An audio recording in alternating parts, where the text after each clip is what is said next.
सर्वात मोठी बातमी घडामोडी पाहण्यासाठी चॅनेल सबस्क्राईब करा। माजी खासदार संजय काका पाटील यांनी जयंत पाटील यांच्याबद्दल मोठा दावा केला आहे, त्यामुळे पुन्हा एकदा राजकीय वर्तुळात चर्चेला उधाण आलं आहे। जयंत पाटील भाजपात जाण्यासाठी आग्रही होते, त्यांनी त्यासाठी कोणाचे उंबरे झिजवले याचे आपण साक्षीदार आहोत, असं संजय काका पाटील यांनी म्हटलं आहे। सांगली जिल्हा परिषद अध्यक्षाची निवड झाल्यानंतर संजय काका पाटील आणि जयंत पाटील यांच्या चांगलीच जुंपल्याचं पाहायला मिळत आहे। संजय काका पाटील यांनी जयंत पाटील यांच्याबद्दल बोलताना मोठा दावा केला आहे।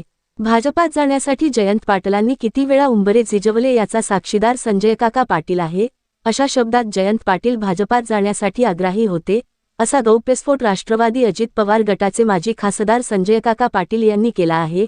जयंत पाटील यांचे राजकारण अडचणीत आणणार असून जयंत पाटलांनी आगीशी खेळू नये, तसेच तुमचा काळा इतिहास काढायला भाग पडू नका, असा इशाराही यावेळी संजय काका पाटील यांनी जयंत पाटलांना दिला आहे।